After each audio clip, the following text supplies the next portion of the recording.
Let's just bring you this breaking news. It's been around, to be honest with you, on the news agencies for a while, but we have confirmation now from Gary Duffy, our executive editor in Sao Paulo. The first death has been reported from a protest in Brazil. Police are saying an 18-year-old man has been killed in the city of Ribeirao Preto in the state of Sao Paulo. It seems a motorist drove through a barricade where he was protesting.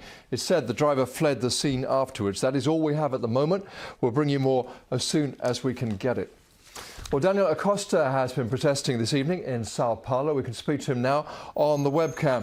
Daniel, good to talk to you. I think the expectation was, looking from outside, that this concession from the government on the bus fares might have dampened things down. In fact, the protests are bigger and, if anything, more violent. Why? Well, like these people were saying, it's not just about 20 cents. That was only the top of the tip of the iceberg.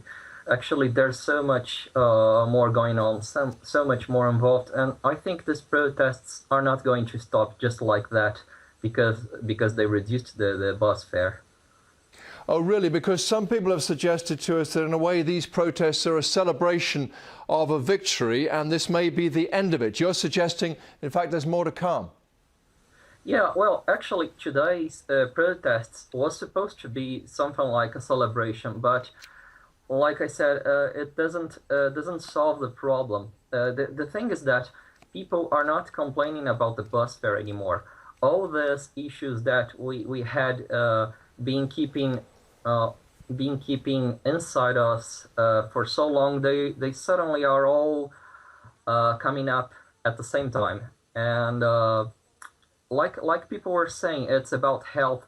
It's about security, it's about education, it's about all these things that you people in UK have and we don't here. So there's no way we can host a World Cup like that and not to think about those issues before, you see. So if the President was saying to you now, what action can we take? What will make a difference? What will clear the streets and convince you that real action is being taken? What would it be? Okay, in my personal opinion, we would have to start almost everything from scratch again. We would have to change the political system and especially the tax system because it's unbearable. We can't stand this anymore.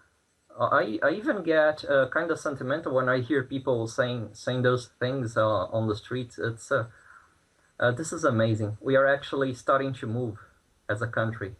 People are actually shouting. We are saying, look, we can't stand this anymore. And now they begun to listen to us, and that's great.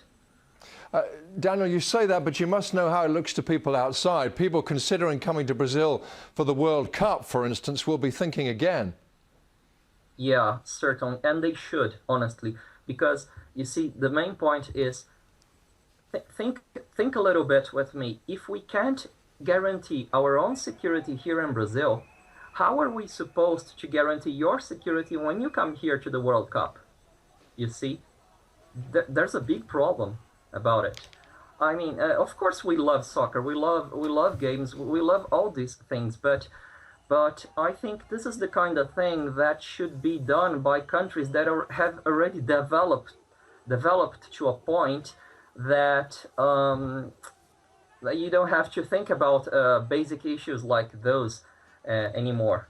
So that's the thing. We took a step. What's the word for that in English? When you take a step more than you can. Overreaching yourselves, maybe? Yeah, probably. Sorry, I don't know how to say that in English. Daniel, it's very interesting to hear your views. We must leave it there for now. Daniel Acosta, thank you. Now, a massive rescue operation is underway.